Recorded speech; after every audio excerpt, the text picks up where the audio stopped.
Nunca imaginé que el día de la boda de mi hijo Carlos sería el día en que descubriría qué tan despreciada era por mi propia familia. Había pasado meses ayudando con los preparativos, eligiendo flores, probando dulces, cosiendo detalles en el vestido de la novia. Guadalupe siempre me trató con educación forzada, pero esa mañana de sábado, mientras arreglaba mi cabello en el baño de la iglesia, mostró su verdadero rostro. «Vieja, no vas a arruinar mi día», me gritó, empujándome dentro del pequeño baño y trabando la puerta por fuera. «Quédate ahí calladita hasta que termine la ceremonia». El ruido de la puerta siendo cerrada resonó como una bofetada a mi dignidad. Ahí, sentada en el piso frío de ese baño estrecho, con mi vestido azul marino arrugándose y mi corazón destrozándose, comencé a ver con claridad por primera vez. ¿Por qué Carlos nunca me defendía cuando Guadalupe me hablaba feo? ¿Por qué mi opinión sobre la fiesta no importaba? ¿Por qué me sentía como una extraña en la organización de la boda de mi propio hijo? Las lágrimas bajaron por mi rostro, manchando el maquillaje que había hecho con tanto cuidado. Pero junto con la tristeza, algo nuevo comenzó a crecer dentro de mí. Una rabia fría, calculada, que nunca había sentido antes. Del otro lado, escuchaba el movimiento de los invitados llegando, la música sonando, las personas riendo y conversando. Mi hijo se estaba casando y yo estaba encerrada como un animal, impedida de participar del momento más importante de su vida. Golpeé la puerta, grité pidiendo ayuda, rogué que alguien me escuchara, pero el ruido de la fiesta silenciaba mi voz. Nadie me buscó, nadie sintió mi falta, nadie se preguntó dónde estaba la madre del novio. Por primera vez en la vida, entendí que yo era solo un peso para todos. Pero lo que ellos no sabían era que ese peso estaba a punto de desaparecer de sus vidas para siempre. Era diciembre y hacía 3 meses que había comenzado todo este calvario. Carlos había llegado un domingo por la tarde, con esa sonrisa nerviosa que conocía desde que era niño, la misma que ponía cuando había roto algo o había sacado malas calificaciones. Se sentó conmigo en la sala, tomó mis manos entre las suyas y me dijo que tenía una noticia importante que darme. «Mamá, Guadalupe y yo queremos casarnos, pero necesitamos tu ayuda». Mi corazón se llenó de alegría. Finalmente mi hijo había encontrado a alguien con quien compartir su vida, alguien que lo haría feliz. «Claro, mijo, lo que necesiten», le respondí sin dudarlo. Lo que siguió fue una cascada de peticiones que, en retrospectiva, debería haber visto como señales de alarma. Necesitaban que fuera su aval para el apartamento donde vivirían después de casados. Necesitaban que pagara parte de la boda porque sería más bonito si toda la familia contribuía. Necesitaban que les prestara mis ahorros para la luna de miel porque, después de casados, lo devolverían todo. Necesitaban que cosiera gratis los vestidos de las damas de honor porque nadie lo haría con tanto amor como yo. A cada petición yo decía que sí, feliz de poder contribuir a la felicidad de mi hijo. Durante esos 3 meses, Guadalupe se convirtió en una presencia constante en mi casa. Llegaba con carpetas llenas de fotos de vestidos, de arreglos florales, de menús para la recepción. Se instalaba en mi comedor y extendía todo como si fuera su propia casa. «Doña Esperanza», me decía con esa voz melosa que ahora sé que era completamente falsa, «usted tiene tan buen gusto. Ayúdeme a elegir entre estas opciones». Y yo, tonta de mí, me sentía importante, valorada, necesaria. No me daba cuenta de que solo estaba siendo usada como mano de obra gratis y fuente de financiamiento. El primer indicio de que algo no estaba bien llegó cuando Carlos me dijo que no podía invitar a mis amigas del barrio a la boda. «Mamá, entiende, es que van a ser muy pocos invitados, solo familia cercana y amigos íntimos. Tus amigas van a sentirse fuera de lugar en un evento tan elegante». Guadalupe asintió con pesar fingido. «Es que mi familia es muy formal, doña Esperanza. No queremos que nadie se sienta incómodo». Era una mentira descarada. La lista de invitados que había visto tenía más de 200 personas, incluyendo compañeros de trabajo de Carlos que apenas conocía y primos lejanos de Guadalupe que venían desde otros estados. El segundo indicio llegó cuando Guadalupe comenzó a criticar sutilmente todo lo que yo hacía o proponía.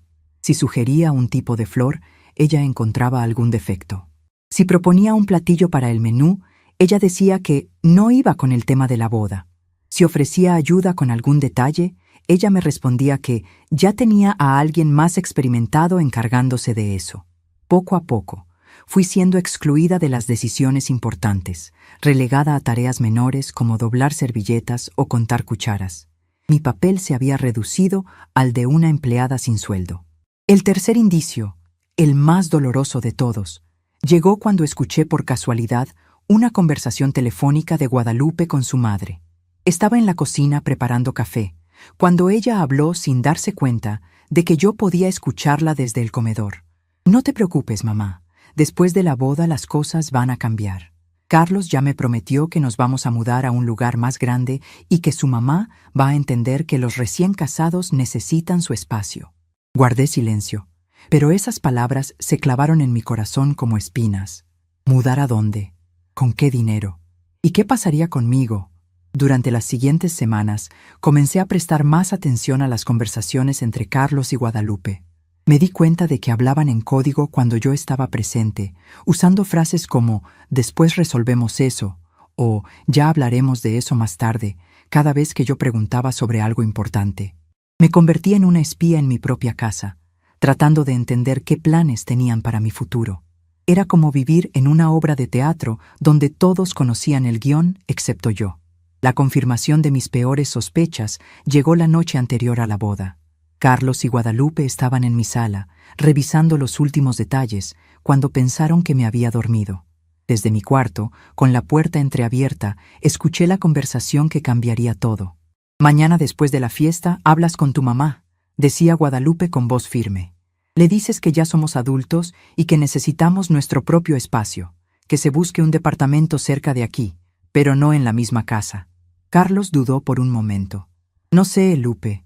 Ella ha vivido aquí toda su vida. Es su casa. Es nuestra casa ahora», respondió ella sin titubear.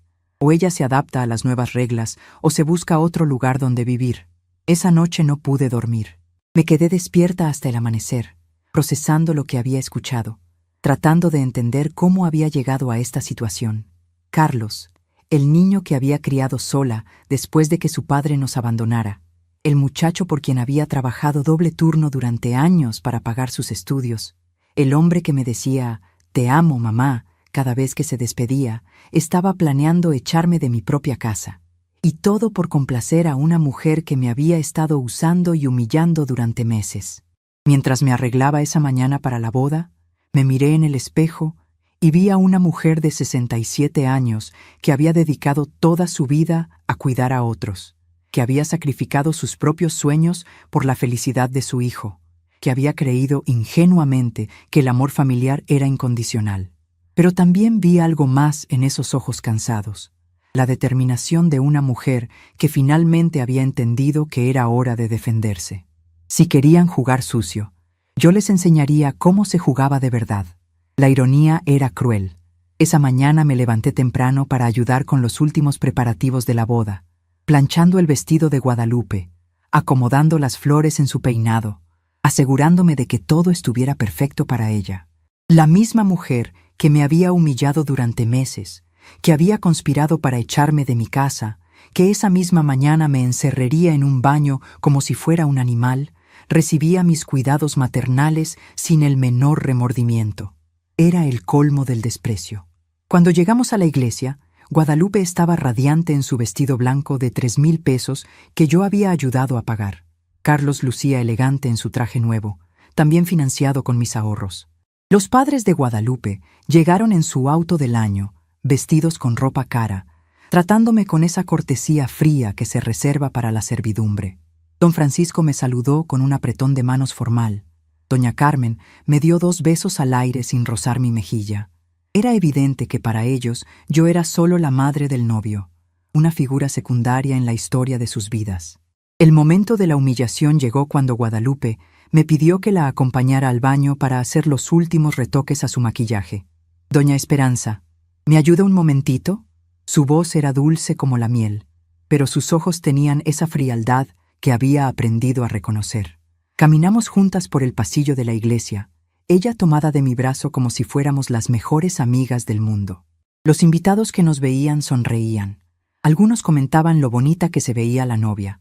Otros me felicitaban por el buen partido que había conseguido mi hijo. Una vez dentro del baño, Guadalupe se quitó la máscara de dulzura que había mantenido durante 3 meses. «Escúchame bien, vieja metiche», me dijo mientras se retocaba el labial frente al espejo. «Hoy es mi día, no tuyo. Carlos es mi esposo, no tu bebé.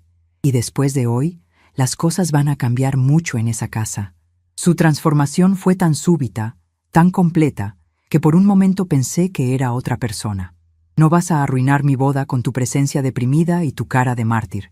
Te vas a quedar aquí hasta que yo termine de ser el centro de atención. ¿Entendiste?». Antes de que pudiera reaccionar, salió del baño y escuché el sonido inconfundible de la llave girando en la cerradura. Me quedé ahí parada, en shock, procesando lo que acababa de pasar. Guadalupe, la mujer que durante 3 meses había fingido respetarme, que había comido en mi mesa, que había dormido en mi casa, que había gastado mis ahorros, acababa de mostrarme quién era realmente. Y lo había hecho el día de su boda, el día más importante para cualquier madre, el día en que yo debería haber estado sentada en primera fila, orgullosa y feliz, viendo a mi hijo comenzar una nueva etapa de su vida. Pero ahí estaba, encerrada en un baño de 2 metros cuadrados, con mi vestido de fiesta arrugándose en el piso húmedo, con mi peinado deshaciéndose y mi maquillaje corriendo por mis mejillas. Podía escuchar la música del órgano comenzando, las voces de los invitados acomodándose en sus asientos, los pasos apresurados de los organizadores ultiman 2 detalles. La boda de mi hijo estaba comenzando y yo estaba ausente, no por elección propia, sino porque la novia había decidido que no merecía estar presente. En ese momento de humillación absoluta, sentada en el piso frío de un baño de iglesia, algo se rompió dentro de mí para siempre. No fue solo mi corazón el que se partió, fue también la imagen que tenía de mi hijo, la confianza ciega que había depositado en él durante 67 años, la ilusión de que el amor maternal era lo más sagrado del mundo. Carlos sabía perfectamente cómo era Guadalupe. Había visto durante 3 meses cómo me trataba, había sido testigo silencioso de cada humillación, y aún así había elegido quedarse callado. No era solo complicidad, era traición. Mientras escuchaba las campanadas que anunciaban el inicio de la ceremonia, mientras imaginaba a todos esos invitados preguntándose dónde estaba la madre del novio, mientras visualizaba a Carlos parado en el altar esperando a su novia sin preguntarse por qué yo no estaba ahí, tomé la decisión más importante de mi vida. No habría más lágrimas de autocompasión, no habría más sacrificios silenciosos, no habría más amor incondicional sin reciprocidad. Si querían que desapareciera de sus vidas, yo les concedería ese deseo, pero a mi manera y en mis términos. Cuando finalmente logré salir de ese baño, después de que un sacristán escuchara mis gritos y abriera la puerta con su llave maestra, la ceremonia había terminado. Los invitados estaban saliendo de la iglesia, dirigiéndose al salón de fiestas para la recepción. Carlos me vio llegar y corrió hacia mí, con cara de preocupación fingida. «Mamá, ¿dónde estabas? Te busqué por todas partes». Guadalupe apareció a su lado, radiante con su vestido de novia, con una sonrisa de triunfo que solo yo pude interpretar correctamente. Me sentí mal, mentí, y tuve que quedarme en el baño un rato. Era exactamente la excusa que Guadalupe había preparado, la historia que todos aceptarían sin cuestionar. Carlos me abrazó, pero sentí que era un abrazo vacío, mecánico, como el que se le da a una tía lejana en un funeral. Guadalupe me tomó del brazo con falsa preocupación. «Ay, doña Esperanza, qué susto me dio. Pensé que algo malo le había pasado». Su actuación era perfecta, convincente, digna de un Oscar. Caminamos juntos hacia el salón de fiestas, yo en el medio, ellos a mis lados, como una familia feliz posando para las fotos. Pero yo ya no era la misma mujer que había entrado a esa iglesia esa mañana. La Esperanza que había criado a Carlos con amor incondicional, que había sacrificado todo por su felicidad, que había creído ciegamente en la bondad de su corazón, había muerto en ese baño. La mujer que caminaba ahora hacia la recepción era otra, una que había aprendido en carne propia que el amor sin respeto es humillación, que la familia puede ser el lugar más cruel del mundo, y que a veces la única forma de amar a alguien es alejándose de él para siempre. La recepción fue un suplicio refinado. Me sentaron en una mesa lateral, lejos de la mesa principal, donde estaban los novios y sus familias. Durante toda la noche, nadie se acercó a preguntarme cómo estaba.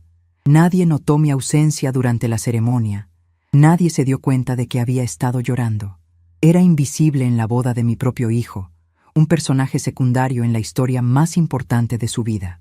Pero mientras todos celebraban, bebían y bailaban, yo planeaba en silencio la venganza más dulce y justa que pudiera imaginar. Porque si algo había aprendido esa noche, era que el amor maternal puede ser el sentimiento más puro del mundo, pero también el más peligroso cuando es traicionado. Y Carlos y Guadalupe estaban a punto de descubrir que había cometido el error más grande de sus vidas al subestimar a una madre herida. La guerra había comenzado, y ellos ni siquiera sabían que estaban en el campo de batalla. El lunes siguiente a la boda, desperté con una claridad mental que no había sentido en años. No hubo llanto, no hubo lamentaciones, no hubo autocompasión. Por primera vez en mucho tiempo, mi mente estaba fría y calculadora como la de un estratega militar. Mientras preparaba mi café matutino en la cocina que había conocido durante 40 años, recordé cada detalle de la humillación del sábado y sentí como si fuera el combustible perfecto para lo que estaba por venir. Carlos y Guadalupe habían declarado la guerra sin saberlo, y yo estaba lista para responder con la misma moneda. La primera llamada telefónica que hice esa mañana fue a mi comadre Dolores, la única persona en el mundo en quien podía confiar completamente. Dolores había sido mi vecina durante 30 años. Había visto crecer a Carlos desde niño, había sido testigo de todos mis sacrificios y también había notado el cambio en el comportamiento de mi hijo durante los últimos meses. Esperanza, esa muchacha no te conviene desde el primer día, me había dicho más de una vez. Pero yo siempre la defendía porque pensaba que una madre debía apoyar las decisiones de su hijo.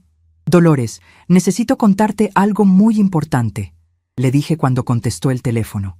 Durante la siguiente hora, le relaté cada detalle de lo que había pasado en la boda, desde la conversación que había escuchado la noche anterior hasta el encierro en el baño de la iglesia. Dolores escuchó en silencio, solo interrumpiendo para expresar su indignación con palabras que no me atrevo a repetir. Cuando terminé mi relato, ella suspiró profundamente y me dijo: «Comadre, ya era hora de que abrieras los ojos. Esa pareja te está utilizando como si fueras un cajero automático con patas». Esa misma tarde, Dolores vino a mi casa con una botella de tequila y una determinación férrea. «Vamos a planear esto como Dios manda», me dijo mientras servía 2 copitas del líquido dorado. «Si van a jugar sucio contigo, nosotras vamos a jugar más sucio con ellos». Fue entonces cuando comenzamos a trazar lo que llamaríamos Operación Dignidad Recuperada, un plan meticuloso que tomaría varios meses en ejecutarse, pero que sería devastadoramente efectivo. Lo primero que hicimos fue revisar todos los documentos financieros que tenía en mi poder. Dolores, que había trabajado durante 20 años en un banco antes de jubilarse, sabía exactamente qué buscar y cómo interpretar cada papel. Descubrimos que durante los últimos 3 meses, Carlos había estado usando mi cuenta bancaria como si fuera la suya propia. Retiros constantes de 500 pesos aquí, 1000 pesos allá, siempre con alguna excusa relacionada con gastos de la boda, que yo autorizaba sin cuestionar. «Mira esto, comadre», me dijo Dolores, señalando los estados de cuenta. «En 3 meses han sacado más de 30,000 pesos de tu cuenta. ¿Te acuerdas de haber autorizado todas estas transacciones?». La verdad era que no. Carlos me había pedido que le diera acceso a mi cuenta temporalmente para facilitar los pagos de la boda, y yo, en mi ingenuidad maternal, había firmado los papeles sin leer la letra pequeña. Ahora me daba cuenta de que prácticamente le había entregado el control total de mis finanzas. Pero el descubrimiento más alarmante llegó cuando revisamos los documentos del apartamento que Carlos y Guadalupe habían comprado el mes anterior. Resulta que no habían comprado nada. Habían usado mi casa como garantía para obtener un préstamo hipotecario que les permitiera dar el enganche. En pocas palabras, si ellos no pagaban, el banco podía quedarse con mi propiedad para recuperar el dinero. Y lo más cruel de todo era que yo había firmado esos documentos sin entender completamente lo que estaba haciendo, confiando ciegamente en que Carlos me estaba protegiendo. Esperanza, esto es muy serio, me dijo Dolores con voz grave. Si ellos dejan de pagar, tú puedes perder tu casa. Legalmente, eres responsable de una deuda de más de 200,000 pesos. La sangre se me heló en las venas. No solo me habían humillado y excluido, sino que también habían puesto en riesgo el único patrimonio que tenía, la casa que había comprado con el sudor de mi frente, trabajando como costurera durante décadas. Esa noche, cuando Carlos llegó de su luna de miel de fin de semana en Cuernavaca, pagada por supuesto con mis ahorros, lo recibí como siempre lo había hecho, con una cena caliente, una sonrisa maternal y preguntas sobre cómo se había sentido. Pero por dentro, era una mujer completamente diferente. Cada palabra suya la analizaba, cada gesto lo interpretaba bajo una nueva luz, cada muestra de cariño la medía contra sus acciones reales. ¿Cómo te fue, mijo?, le pregunté mientras servía el mole que había preparado especialmente para él. ¿Guadalupe está contenta con el hotel? Carlos me contó sobre los lugares que habían visitado, las fotos que habían tomado, los planes que tenían para decorar su nuevo apartamento. Habló durante 1 hora sobre su felicidad sin preguntarme ni una sola vez cómo me había sentido durante la boda, si había disfrutado la ceremonia, si estaba orgullosa de verlo casado. La confirmación final de que había perdido a mi hijo para siempre llegó cuando Guadalupe apareció el martes por la noche. Ya no era la novia radiante del sábado, sino la nueva señora de la casa que venía a establecer las reglas. Se sentó en mi sala como si fuera su propia sala, puso los pies sobre mi mesa de centro como si fuera su mesa, y comenzó a hablar sobre los cambios que necesitamos hacer ahora que somos una familia. «Doña Esperanza», me dijo con esa voz melosa que había aprendido a odiar. Carlos y yo hemos estado hablando sobre cómo organizar mejor la casa ahora que somos matrimonio. Pensamos que sería bueno redistribuir los espacios para que todos estemos más cómodos. Lo que siguió fue una presentación detallada de cómo querían que me mudara al cuarto de servicio que había al fondo de la casa, que les cediera la recámara principal porque los matrimonios necesitan privacidad y que contribuyera más a los gastos del hogar, porque ahora somos 3 personas viviendo aquí. Carlos asintió a cada propuesta de su esposa como un perrito obediente. No me defendió cuando ella sugirió que mis plantas del jardín daban mucho trabajo de mantenimiento. No objetó cuando propuso que mis muebles de la sala ya estaban muy pasados de moda, y permaneció callado cuando insinuó que mi presencia durante las visitas de sus amigos podría ser incómoda para todos. Era como ver a mi propio hijo transformarse en un extraño frente a mis ojos. Durante las siguientes semanas, implementé la primera fase de nuestro plan, la recopilación de evidencias. Cada conversación que tenían en mi presencia la grababa discretamente con el teléfono celular que Dolores me había enseñado a usar. Cada documento que me pedían firmar lo fotografiaba antes de hacerlo. Cada promesa que me hacían la anotaba en un cuaderno con fecha y hora. Me convertí en una detective privada en mi propia casa. Las grabaciones fueron revelando poco a poco la verdadera naturaleza de sus intenciones. Una noche escuché a Guadalupe hablando por teléfono con su madre. «No te preocupes, mamá, ya casi terminamos de arreglar todo. La vieja va a firmar la transferencia de la casa la próxima semana y después podemos venderla y comprar algo mejor en las lomas». Carlos dice que su mamá no se va a oponer porque se siente culpable por no haber contribuido más a la boda. Otra grabación capturó una conversación entre Carlos y Guadalupe sobre mis ahorros. «Mi mamá tiene como 80,000 pesos guardados en esa cuenta que nunca usa», decía Carlos. «Podríamos convencerla de que los invierta en el negocio de tu hermano. Así tendríamos el dinero disponible cuando lo necesitemos y ella no sospecharía nada». Era como escuchar a 2 ladrones planeando el robo perfecto, excepto que los ladrones eran mi hijo y mi nuera. Pero la grabación más dolorosa de todas fue una que capturé un sábado por la tarde cuando pensaron que había salido a comprar tortillas. Guadalupe le estaba reclamando a Carlos por mi presencia en la casa. «Tu mamá es un estorbo constante. No puedo ni caminar en ropa interior por mi propia casa porque ahí está ella, esperando a que le hagamos conversación. Además, Comes como si tuvieras 15 años cada vez que ella cocina. Parece que sigues siendo su bebé en lugar de mi esposo. Carlos respondió de una manera que me partió el corazón. Tienes razón, Lupe. Ya es hora de que mi mamá entienda que las cosas han cambiado.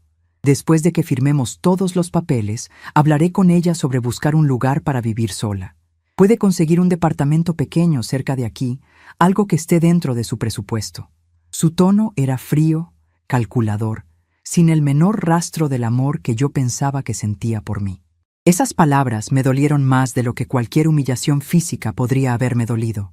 Durante 67 años había creído que el amor entre madre e hijo era sagrado, inquebrantable, eterno.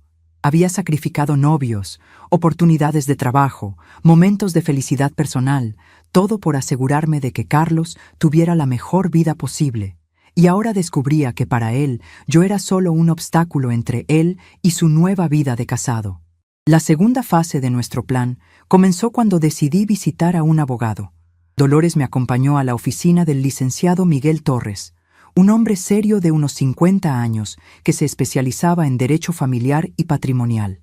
Le contamos toda la situación, le mostramos los documentos que Carlos me había hecho firmar y le explicamos nuestras sospechas sobre sus verdaderas intenciones. Señora Esperanza, me dijo el licenciado después de revisar todos los papeles, me temo que usted está en una situación muy vulnerable. Los documentos que firmó le dan a su hijo control prácticamente total sobre su patrimonio. Si él decidiera vender la casa mañana, legalmente podría hacerlo sin su consentimiento. Era exactamente lo que habíamos temido, pero escucharlo de boca de un profesional hizo que la realidad fuera aún más cruda. Sin embargo, el licenciado Torres también nos dio una esperanza. Pero no todo está perdido. Si podemos demostrar que hubo fraude o coerción en la firma de estos documentos, podemos anularlos. Las grabaciones que han hecho son evidencia muy valiosa, especialmente si demuestran que había un plan premeditado para despojarla de sus bienes. Nos explicó que necesitaríamos más evidencias, más grabaciones, más pruebas de sus verdaderas intenciones. Esa misma semana, Carlos me pidió que firmara otro documento, esta vez relacionado con la transferencia de mis ahorros a una cuenta conjunta, para facilitar el manejo del dinero familiar. Por supuesto, les dije que sí, pero no antes de que el licenciado Torres revisara cada línea del contrato. Como sospechábamos, era otro documento que me despojaba de control sobre mis propios recursos. «Mijo», le dije a Carlos mientras firmaba el papel, «¿estás seguro de que esto es lo mejor para todos?» Él me respondió con esa sonrisa condescendiente que había desarrollado desde su matrimonio. «Claro, mamá, nosotros sabemos más de finanzas que tú. Es mejor que no te preocupes por estas cosas complicadas y nos dejes manejar todo». Era la misma actitud que tendría un estafador con su víctima. Durante este tiempo, también comencé a hacer algo que nunca había hecho antes: revisar meticulosamente cada gasto de la casa. Descubrí que Carlos y Guadalupe estaban usando mis servicios como si fueran gratuitos, pero cobrándome a mí por todo lo que ellos consumían. La cuenta de luz había aumentado el triple desde que Guadalupe comenzó a vivir en la casa. Los gastos de comida se habían disparado porque ella solo comía productos caros e importados. Incluso habían comenzado a recibir a sus amigos para cenas y reuniones, usando mi comida, mi casa y mi tiempo, pero sin consultarme ni agradecerme nunca. El colmo llegó cuando descubrí que habían estado cobrando renta a 2 de sus amigos que ocasionalmente se quedaban a dormir en mi casa durante los fines de semana. Habían convertido mi hogar en un negocio clandestino de hospedaje, ganando dinero con mi propiedad sin mi conocimiento. Cuando les pregunté al respecto, Guadalupe me respondió con descaro: «Ay, doña Esperanza, son solo amigos que necesitan un lugar donde quedarse. ¿No le parece bonito ayudar a los jóvenes?».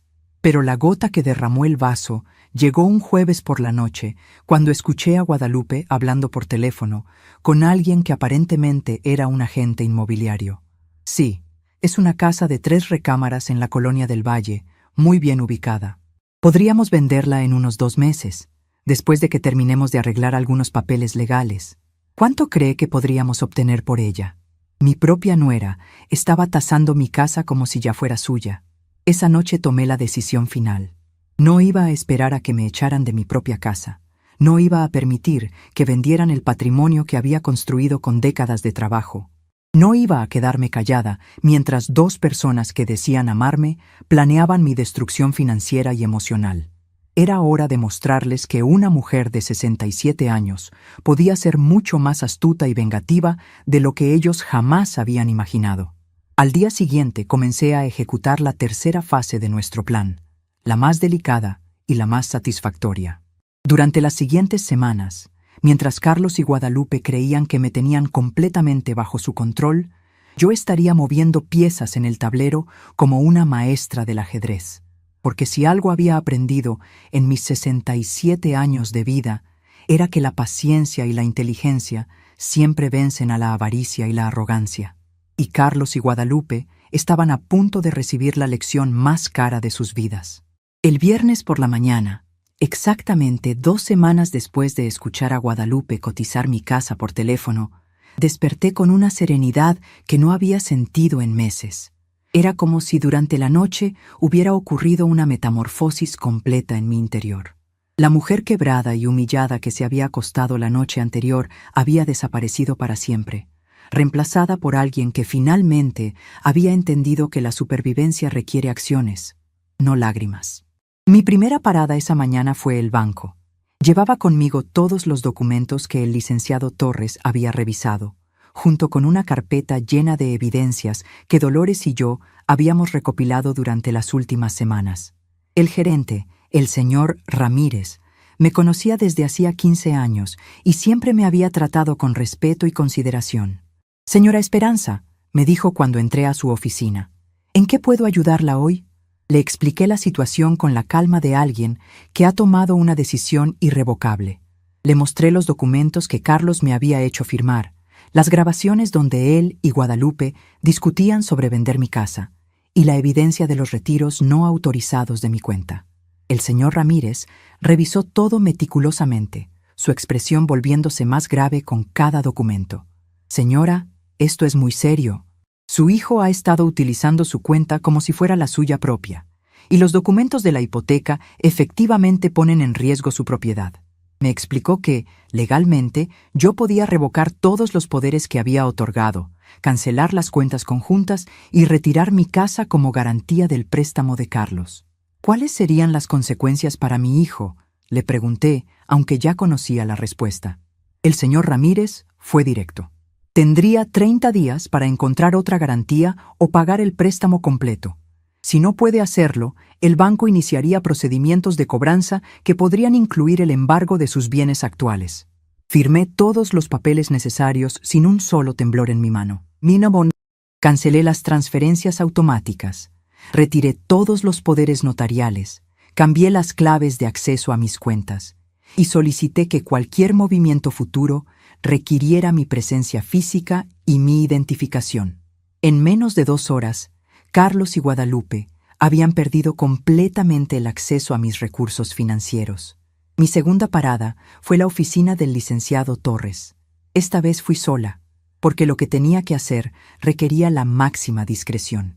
«Licenciado», le dije sentándome frente a su escritorio, «quiero modificar mi testamento completamente». Le expliqué que quería revocar cualquier herencia para Carlos y destinar todos mis bienes a organizaciones benéficas que ayudaran a mujeres de la tercera edad víctimas de abuso familiar. «¿Está completamente segura de esta decisión, señora Esperanza?», me preguntó el licenciado. «Los cambios testamentarios son irreversibles y usted está hablando de desheredar a su único hijo». Mi respuesta fue firme y clara. Carlos dejó de ser mi hijo el día que decidió que mi amor y mis sacrificios valían menos que los caprichos de su esposa. Quiero que mi dinero ayude a otras mujeres que puedan estar pasando por lo mismo que yo. El Nuevo Testamento establecía que mis ahorros, mi casa y cualquier otro bien que poseyera al momento de mi muerte serían donados al asilo de ancianas Guadalupe Victoria, una institución que conocía bien porque durante años había hecho labores de voluntariado ahí. También incluía una cláusula específica que prohibía a Carlos contestar el testamento, respaldada por todas las evidencias de fraude y manipulación que habíamos recopilado. Esa tarde regresé a casa con una tranquilidad que rayaba en la euforia. Carlos y Guadalupe estaban en la sala viendo televisión, completamente ajenos a lo que había ocurrido durante mi día de mandados. Los observé durante unos minutos, estudiando sus rostros relajados, sus posturas cómodas en mi sala, su actitud de dueños de casa. En unas pocas horas, su mundo se iba a tambalear. «¿Cómo te fue, mamá?», me preguntó Carlos sin quitar la vista del televisor. «Bien, mijo. Solo resolví algunos asuntos pendientes en el banco», respondí mientras me dirigía a la cocina para preparar la cena. Era la verdad, técnicamente. Solo que los asuntos pendientes incluían cortarles completamente el acceso a mi dinero y asegurarme de que nunca pudieran heredar un solo peso de mí. Durante la cena, mantuve una conversación completamente normal. Les pregunté sobre sus planes para el fin de semana, comenté algunas noticias que había visto en la televisión. Incluso les serví postre como cualquier noche. Pero por dentro, cada fibra de mi ser vibraba con la satisfacción de saber que había recuperado el control de mi vida. La primera señal de que algo había cambiado llegó el lunes por la mañana, cuando Carlos intentó hacer un retiro de nuestra cuenta conjunta para pagar la mensualidad de su apartamento. Su tarjeta fue rechazada. Llamó al banco desde la casa y yo fingí estar ocupada preparando el desayuno mientras escuchaba su conversación cada vez más agitada con el servicio al cliente. «¿Cómo que la cuenta está cancelada?», gritaba al teléfono. «Mi madre nunca me dijo nada sobre cancelar cuentas». El empleado del banco aparentemente le explicó que yo había ejercido mi derecho legal de revocar todos los accesos compartidos a mis cuentas. Carlos colgó el teléfono y se quedó parado en la sala, con una expresión de confusión total. «Mamá», me dijo cuando entré con su café, «parece que hubo un problema en el banco. Dicen que cancelaste nuestra cuenta conjunta». «Debe ser un error, ¿verdad?». Su voz tenía esa cadencia condescendiente que había desarrollado, como si estuviera hablando con una anciana confundida que había cometido un error sin darse cuenta. «No es un error, Carlos», le respondí con la misma tranquilidad con la que le habría informado sobre el clima. Decidí que era mejor manejar mis finanzas de manera independiente. Su expresión cambió de confusión a alarma en cuestión de segundos. «Pero mamá, teníamos un acuerdo. Yo manejo las cuentas para facilitar las cosas». «Los acuerdos se pueden modificar», le dije, sirviéndole su café como si estuviéramos discutiendo qué telenovela ver esa noche. Y decidí que ya no necesito que nadie más maneje mi dinero. Carlos se quedó callado por un momento, procesando las implicaciones de lo que acababa de escuchar. Pude ver las ruedas girando en su cabeza mientras calculaba cómo esto afectaría sus planes. Guadalupe apareció en la cocina en ese momento, todavía en pijama y con cara de recién levantada. «¿Qué pasa? ¿Por qué están hablando de bancos tan temprano?». Carlos le explicó la situación en voz baja, pero yo pude escuchar cada palabra. La expresión de Guadalupe pasó por las mismas etapas que la de Carlos: confusión, alarma y finalmente una furia apenas contenida. «Doña Esperanza», me dijo con esa voz falsamente dulce que conocía tan bien, «seguramente esto es solo un malentendido. ¿Por qué no vamos todos al banco y lo aclaramos?». Su sugerencia sonaba razonable en la superficie, pero yo sabía que lo que realmente quería era presionarme públicamente para revertir mis decisiones. «No hay nada que aclarar», respondí firmemente. Hice exactamente lo que quería hacer. Por primera vez desde que la conocía, Guadalupe no pudo ocultar completamente su verdadero carácter. Vi un destello de rabia pura en sus ojos antes de que recuperara su compostura. Los siguientes días fueron una masterclass en manipulación psicológica. Carlos y Guadalupe implementaron una campaña coordinada para hacerme sentir culpable, confundida y mentalmente incompetente. Comenzaron sugiriendo sutilmente que mi edad me estaba afectando, que las decisiones financieras importantes requerían una mente más joven, que yo estaba actuando de manera impulsiva. «Mamá, entiendo que quieras sentirte independiente», me decía Carlos con esa voz paternalista que había perfeccionado, «pero también tienes que ser realista sobre tus capacidades. A tu edad, es fácil confundirse con todas estas cosas del banco». Era exactamente la misma actitud que tendría con un niño pequeño que insiste en hacer algo peligroso. Guadalupe adoptó un enfoque diferente pero igualmente insidioso. Comenzó a traer especialistas a la casa para que me evaluaran. Primero fue un consultor financiero, que casualmente era primo suyo, quien me explicó pacientemente por qué las personas mayores necesitan ayuda para manejar sus finanzas. Después fue una trabajadora social que era amiga de su hermana, quien evaluó mi capacidad para vivir independientemente. Pero yo estaba preparada para todo esto. El licenciado Torres me había advertido sobre las tácticas que probablemente usarían, y Dolores me había ayudado a practicar mis respuestas. Cada especialista que trajeron recibió respuestas completamente coherentes, racionales y bien fundamentadas. No pudieron encontrar ni una sola evidencia de incapacidad mental o confusión. La situación escaló cuando recibieron la notificación oficial del banco sobre la hipoteca. Tenían 30 días para proporcionar una nueva garantía o pagar el préstamo completo. Esa noche escuché la conversación más desesperada que habían tenido hasta el momento. Carlos estaba en pánico total, Guadalupe estaba furiosa, y ambos finalmente mostraron sus verdaderos colores sin ningún filtro. «Tu madre nos está arruinando», decía Guadalupe sin ningún intento de mantener las apariencias. «Tenemos que hacer algo antes de que perdamos el apartamento. Si no pagamos este mes, el banco va a empezar el proceso de embargo». Carlos respondía con una desesperación que nunca le había escuchado. «No sé qué hacer, Lupe. Pensé que mi mamá iba a ser más cooperativa». «Cooperativa», repetí esa palabra en mi mente con amargura. Para ellos, ser cooperativa significaba dejar que me robaran sistemáticamente todo lo que había construido durante una vida de trabajo y sacrificio. Significaba quedarme callada mientras planificaban vender mi casa y dejarme en la calle. Significaba sonreír mientras me convertían en una indigente para financiar su estilo de vida. La estrategia más desesperada llegó cuando decidieron jugar la carta sentimental. Carlos vino a mi cuarto una noche con fotos de cuando era niño, recordándome todos los momentos felices que habíamos compartido. «Mamá, ¿no te acuerdas de cuando me enseñaste a andar en bicicleta en el parque? ¿O cuando te quedaste despierta toda la noche cuando tuve varicela?»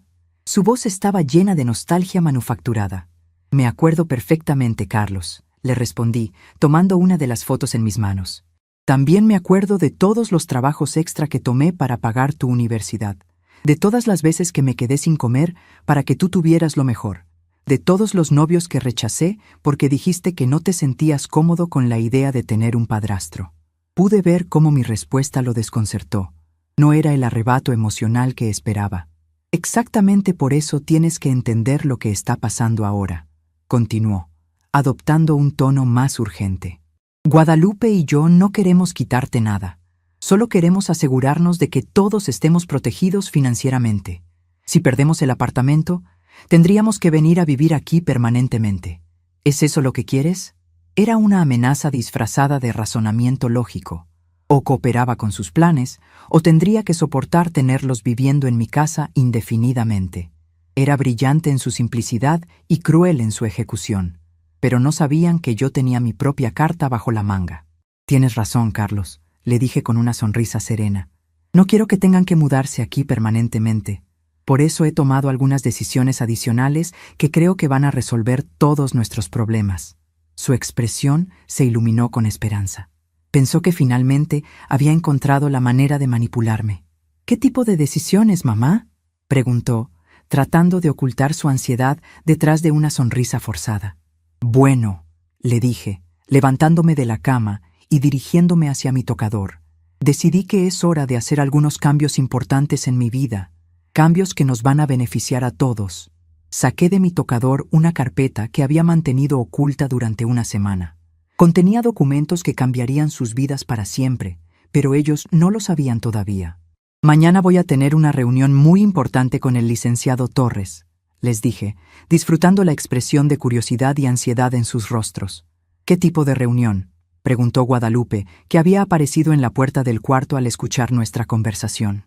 «Oh, solo algunos asuntos legales que necesito resolver», respondí vagamente.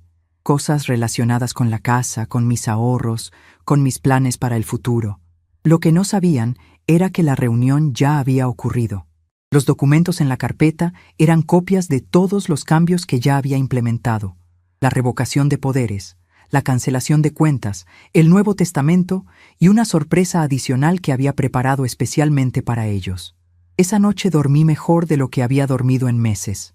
Sabía que en las próximas 24 horas, Carlos y Guadalupe recibirían la lección más importante de sus vidas sobre las consecuencias de traicionar la confianza de alguien que los había amado incondicionalmente. Y sabía que cuando todo terminara, finalmente tendría la paz y la dignidad que había estado buscando. Porque a veces, la mejor venganza no es la que se sirve fría, sino la que se sirve con la precisión quirúrgica de alguien que ha aprendido que el amor propio vale más que el amor no correspondido. El miércoles por la mañana llegó como cualquier otro día, pero yo sabía que sería el día en que Carlos y Guadalupe finalmente entenderían las consecuencias de sus acciones. Me levanté temprano, preparé mi café con la tranquilidad de quien ha tomado las decisiones correctas, y esperé a que ellos despertaran para comenzar el acto final de esta obra que habían escrito con su propia avaricia. Carlos bajó primero, como siempre, buscando su desayuno.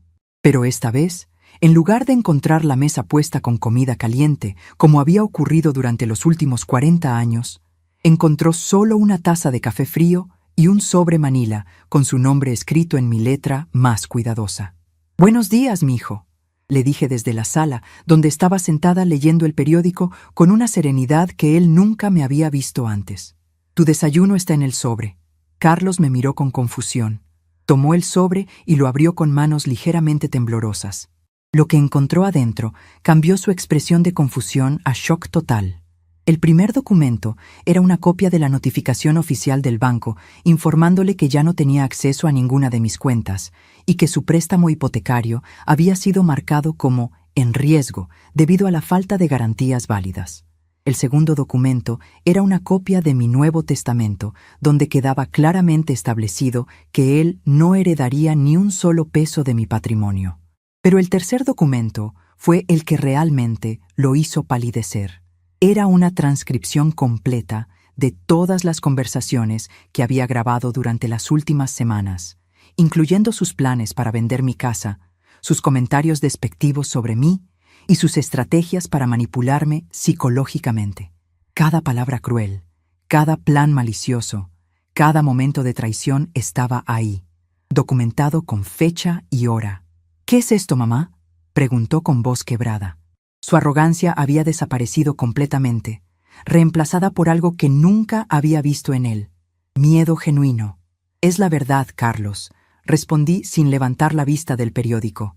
«Es lo que realmente piensas de mí cuando crees que no estoy escuchando». Guadalupe apareció en ese momento, todavía en bata, y inmediatamente notó la tensión en el ambiente. «¿Qué pasa?», preguntó, pero Carlos no podía hablar. Le pasó los documentos con manos temblorosas. Vi cómo su rostro cambiaba mientras leía, cómo la máscara de dulzura que había mantenido durante meses finalmente se desplomaba por completo. «Esto es ilegal», fue lo primero que logró decir. «No puedes grabar conversaciones privadas sin nuestro consentimiento». Su voz había perdido toda pretensión de respeto o cariño. Era pura furia descontrolada. «Conversaciones privadas en mi propia casa», respondí, finalmente levantando la vista del periódico. «Sobre planes para robarme y echarme de mi propia propiedad». «No estábamos planeando robarte», protestó Carlos, pero su voz sonaba hueca incluso para él mismo. «Estábamos tratando de ayudarte a organizarte mejor». Era la misma excusa que había usado durante semanas, pero ahora sonaba patética y desesperada. «¿Ayudarme organizándome fuera de mi propia casa?», pregunté con ironía. «¿Ayudarme vendiendo mi propiedad sin mi conocimiento? ¿Ayudarme vaciando mis cuentas bancarias para financiar su estilo de vida?». Cada pregunta era como una bofetada verbal, y pude ver cómo cada una de ellas iba desarmando sus defensas. Guadalupe decidió cambiar de táctica. Se acercó a mí con lágrimas falsas en los ojos y voz suplicante. «Doña Esperanza, por favor, tiene que entender. Carlos y yo solo queríamos lo mejor para todos. Si cometimos errores, podemos arreglarlos. Somos familia». «Familia», repetí la palabra como si fuera veneno en mi boca. «La familia no planea internarte en un asilo contra tu voluntad. La familia no falsifica documentos para robarte tu patrimonio. La familia no te encierra en un baño el día de una boda para humillarte». Mis palabras cayeron sobre ella como piedras, y pude ver cómo se daba cuenta de que su juego había terminado. Lo que siguió fue la confesión más patética que había escuchado en mi vida. Entre lágrimas de cocodrilo y súplicas desesperadas, Carlos y Guadalupe trataron de justificar cada una de sus acciones. El plan de vender mi casa era para mi propio bien, porque era muy grande para una persona mayor. Los retiros de mi cuenta eran préstamos temporales, que iban a devolver cuando mejorara su situación financiera. Incluso el incidente del baño en la boda fue minimizado como un malentendido causado por los nervios. Pero yo ya no era la mujer ingenua que había creído sus mentiras durante meses. Cada excusa, cada justificación, cada lágrima falsa solo confirmaba que había tomado las decisiones correctas. Ya escuché suficiente, dije, levantándome de mi silla. Tienen 24 horas para sacar todas sus pertenencias de mi casa. ¡No puedes echarnos!, gritó Guadalupe, abandonando completamente cualquier pretensión de educación. Esta es nuestra casa también. Su verdadero carácter finalmente había salido a la superficie, y era exactamente tan feo como yo había sospechado. Esta es mi casa, respondí con una firmeza que los sorprendió a ambos. Una casa que compré con mi dinero, que mantuve con mi trabajo y que ustedes planeaban vender sin mi consentimiento. Tienen 24 horas. Después de eso, llamaré a la policía. Carlos intentó un último acto de manipulación emocional. Se arrojó a mis pies, literalmente, agarrando mi vestido como cuando era niño y había hecho algo malo. Mamá, por favor, soy tu único hijo. No puedes hacer esto. Perdóname, cambiaré, haré lo que sea necesario. Por un momento, mi corazón maternal se ablandó. Ver a mi hijo así, quebrado y suplicante, despertó todos los instintos protectores que había desarrollado durante 40 años de maternidad.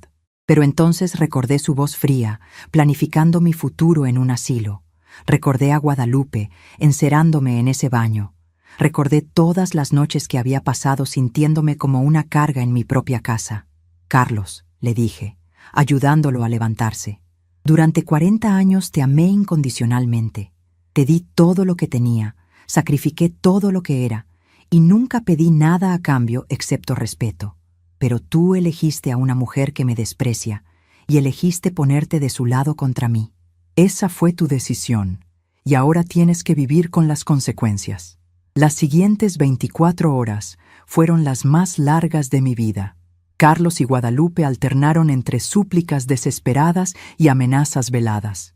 Trajeron a los padres de Guadalupe para que intercedieran por ellos, pero cuando don Francisco y doña Carmen escucharon las grabaciones de sus planes, se fueron sin decir una palabra, claramente avergonzados del comportamiento de su hija. También intentaron conseguir apoyo de otros familiares, pero la mayoría de nuestros parientes habían notado el cambio en el comportamiento de Carlos desde su matrimonio.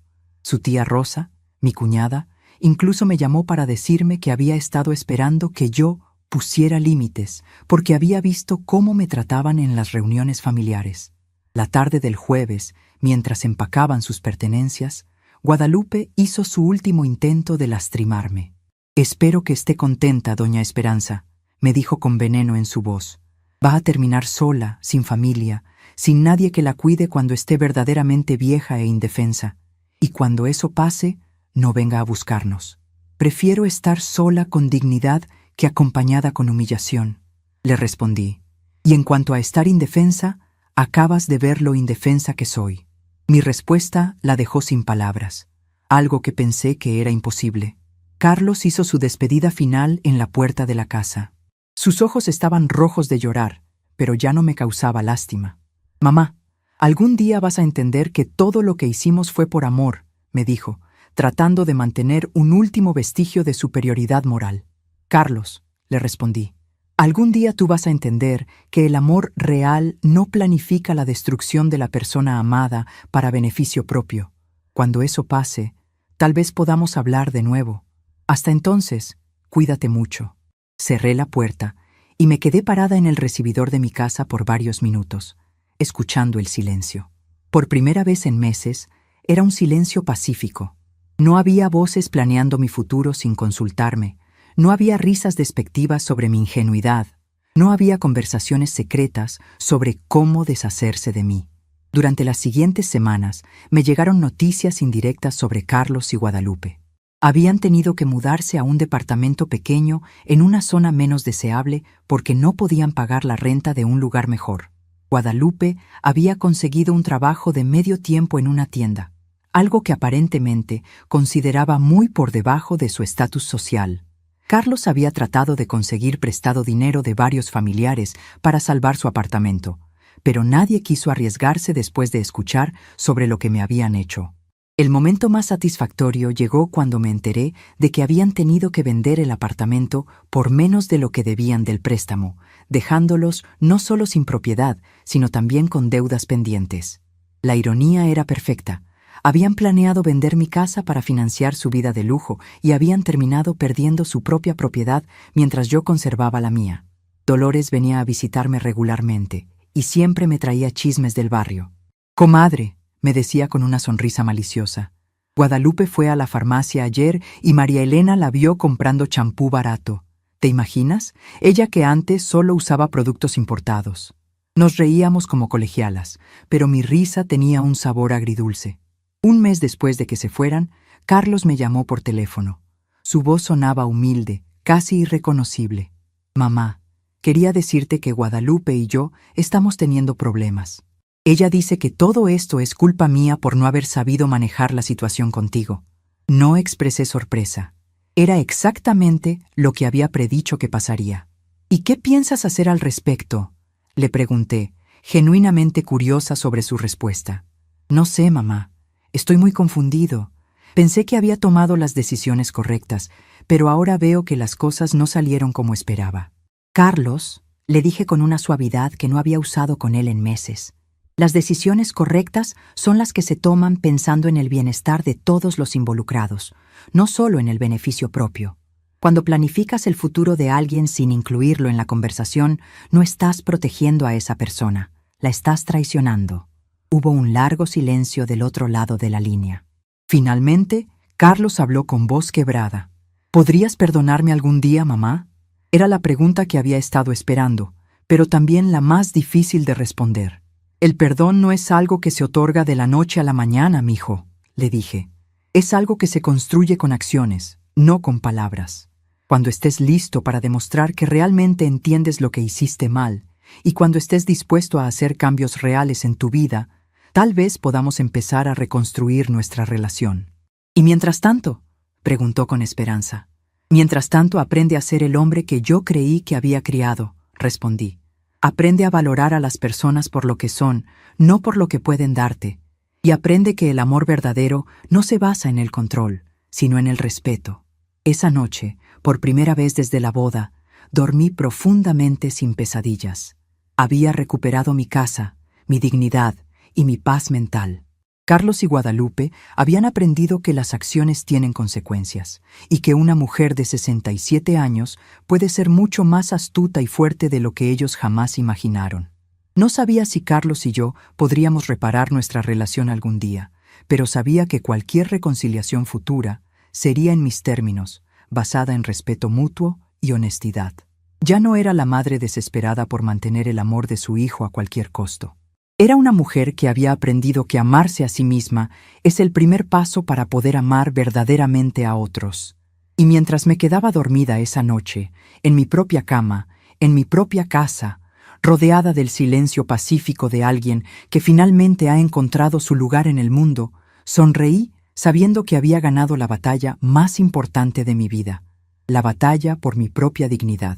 6 meses después de aquella confrontación que cambió mi vida para siempre, despierto cada mañana con una serenidad que no había experimentado en décadas.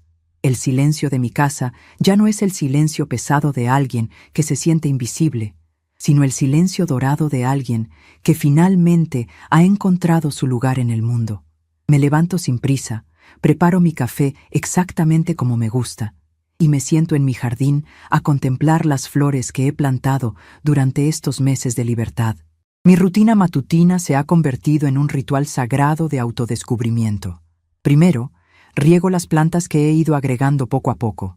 Geranios rojos que brillan como pequeños soles, jazmines que perfuman las tardes y una bugambilia que está creciendo fuerte junto a la cerca. Cada planta representa una decisión que tomé pensando únicamente en mi propia felicidad. sin consultarle a nadie, sin pedir permiso, sin sentir culpa por gastar mi dinero en algo que me da alegría. Después del jardín me dedico a leer. He redescubierto el placer de los libros que había abandonado durante años porque no tenía tiempo para mí misma. Ahora entiendo que siempre tuve tiempo. Lo que no tenía era la convicción de que merecía usarlo en algo que me nutriera el alma. Leo novelas románticas que me hacen suspirar como adolescente, biografías de mujeres valientes que me inspiran, y libros de jardinería que me enseñan secretos para hacer florecer mi pequeño paraíso.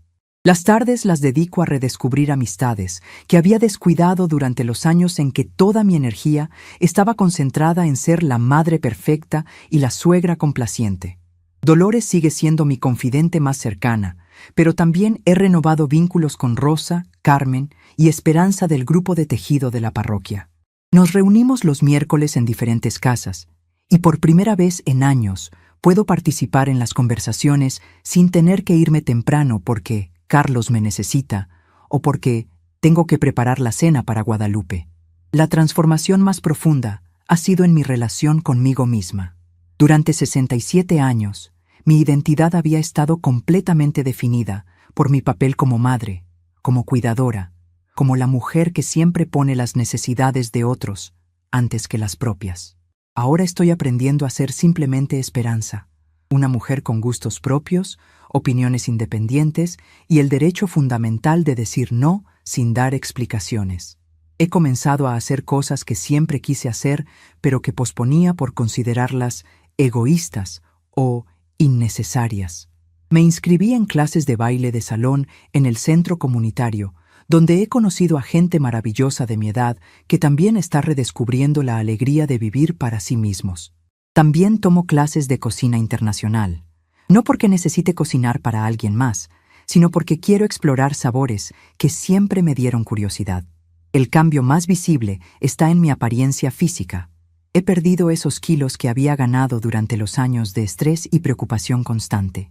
Mi cabello, que mantenía siempre en un chongo práctico, ahora lo llevo suelto y me hago peinados diferentes según mi estado de ánimo. Me compré ropa nueva, colores que me gustan en lugar de los tonos neutros y apropiados para mi edad, que había usado durante años. Cuando me miro en el espejo, veo a una mujer que irradia tranquilidad y autoaceptación. Los vecinos han notado el cambio. Doña María, que vive en la casa de enfrente, me comentó la semana pasada: Esperanza, te ves 10 años más joven. Se nota que estás en paz contigo misma. Y tiene razón. La paz que siento no es la ausencia de conflicto, sino la presencia de armonía interior.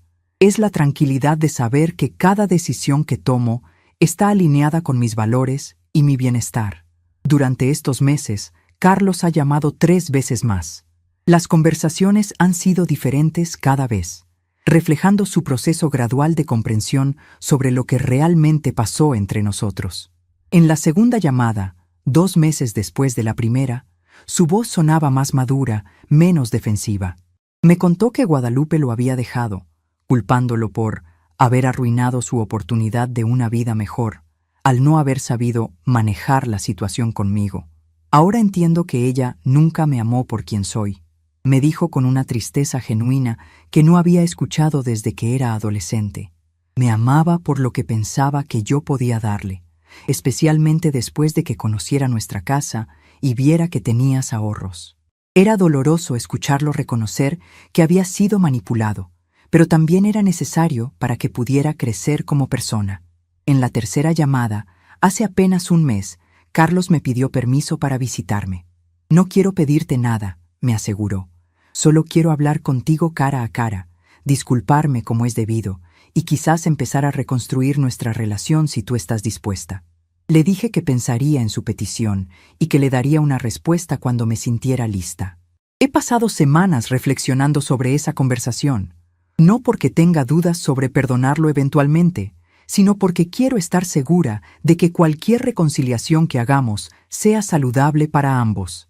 He aprendido que el perdón verdadero no significa regresar a la relación anterior como si nada hubiera pasado. Significa crear una nueva relación basada en respeto mutuo, límites claros y honestidad completa. Durante una de mis sesiones de reflexión en el jardín, mientras podaba mis rosas, me di cuenta de algo importante. Ya no necesito que Carlos me ame de la manera que antes necesitaba. Durante 40 años, mi autoestima había dependido completamente de sentirme necesaria para él, de saber que yo era lo más importante en su vida. Ahora entiendo que esa dinámica no era saludable para ninguno de los dos. Un hijo debe crecer y formar sus propias relaciones. Debe aprender a tomar decisiones independientes. Debe desarrollar su propia identidad separada de su madre. Mi error fue hacer que mi felicidad dependiera de mantenerlo emocionalmente dependiente de mí. Y su error fue permitir que su esposa explotara esa dinámica para manipularnos a ambos. La semana pasada tomé una decisión importante. Llamé a Carlos y le dije que estaba lista para que me visitara, pero establecí condiciones claras. La visita sería en terreno neutral, en el café del parque donde solíamos ir cuando él era niño. Sería una conversación de 2 horas máximo, y el propósito sería únicamente que él pudiera expresar lo que necesitara decir, no para negociar un regreso inmediato a la relación anterior. Quiero que entiendas, le dije por teléfono, que ya no soy la misma mujer que era hace 6 meses. He crecido, he cambiado, he aprendido a valorarme de maneras que nunca antes había experimentado. Si vamos a reconstruir nuestra relación, va a ser entre la persona que soy ahora y la persona que tú eres ahora, no entre nuestras versiones anteriores. Su respuesta me sorprendió por su madurez. Entiendo, mamá. Yo tampoco soy la misma persona que era. Estos meses han sido muy difíciles, pero también me han enseñado mucho sobre mí mismo y sobre lo que realmente importa en la vida. Solo quiero la oportunidad de mostrarte que he aprendido de mis errores. Mientras me preparo para esa conversación, que tendremos mañana, siento una mezcla de nerviosismo y esperanza. Nerviosismo porque no sé exactamente qué esperar, y esperanza porque por primera vez en mucho tiempo siento que tengo el control total sobre mi propia vida y mis propias decisiones. He redactado mentalmente lo que quiero decirle a Carlos. Primero, que lo amo y que siempre lo amaré, pero que ese amor ya no incluye la disposición a sacrificar mi dignidad por mantener su presencia en mi vida.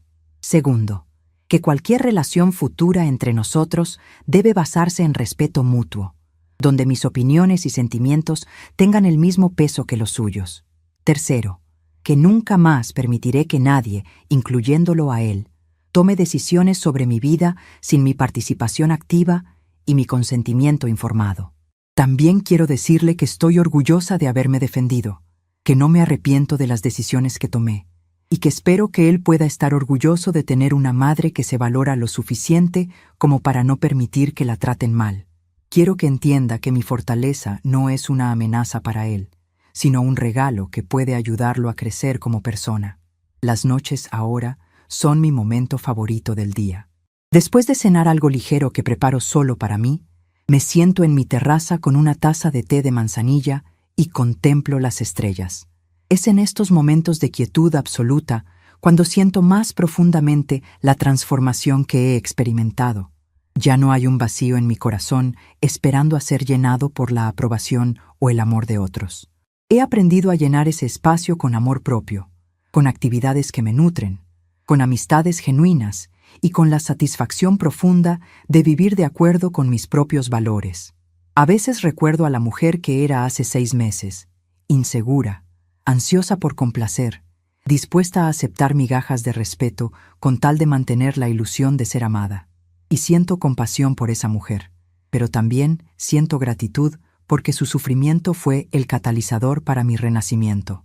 Guadalupe, sin saberlo, me dio el regalo más valioso de mi vida. Me obligó a despertar de la ilusión de que el amor incondicional significa aceptar cualquier tipo de trato. Me enseñó que hay cosas peores que estar sola, como estar acompañada por personas que no te valoran. Me mostró que mi mayor fortaleza no estaba en mi capacidad de sacrificarme por otros, sino en mi capacidad de defenderme cuando es necesario. Mañana, cuando vea a Carlos en ese café, no lo haré como una madre desesperada por recuperar a su hijo a cualquier costo.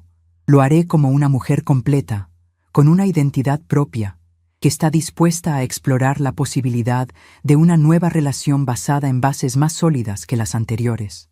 No sé qué pasará en esa conversación. ni qué tipo de relación podremos construir Carlos y yo en el futuro.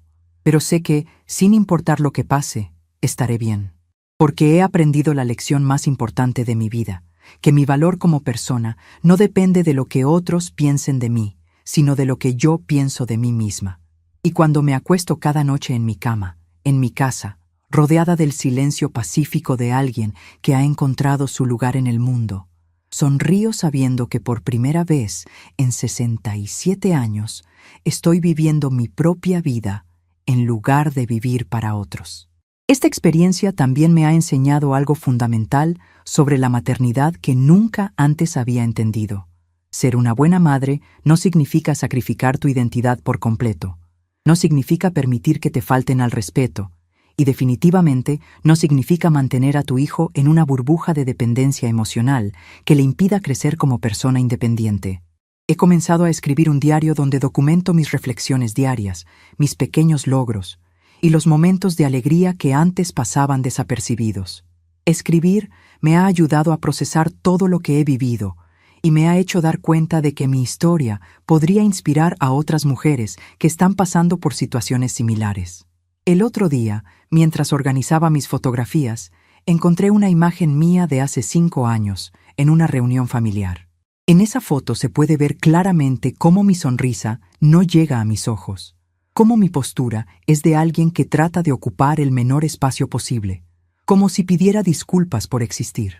Comparé esa imagen con una foto reciente que me tomó Dolores en el jardín, rodeada de mis flores, con una sonrisa genuina y una postura erguida llena de confianza. La diferencia es tan notable que parecen dos personas completamente diferentes, y en cierto modo lo son. La mujer de la primera foto había perdido la conexión consigo misma. La mujer de la segunda foto la ha recuperado completamente. Durante mis paseos matutinos por el barrio, he comenzado a notar a otras mujeres de mi edad que parecen estar viviendo la misma experiencia que yo viví. Caminan con la cabeza baja, se ven cansadas más allá de lo físico, tienen esa expresión de resignación que yo conocía tan bien. Mi corazón se conecta con ellas porque reconozco en sus rostros mi propia historia. Porque a veces el mayor regalo que podemos darnos a nosotros mismos es el silencio que elegimos mantener cuando finalmente aprendemos a valorar nuestra propia voz. Estamos curiosos para saber hasta dónde esta historia llegó. ¿De dónde nos estás viendo? Comenta abajo.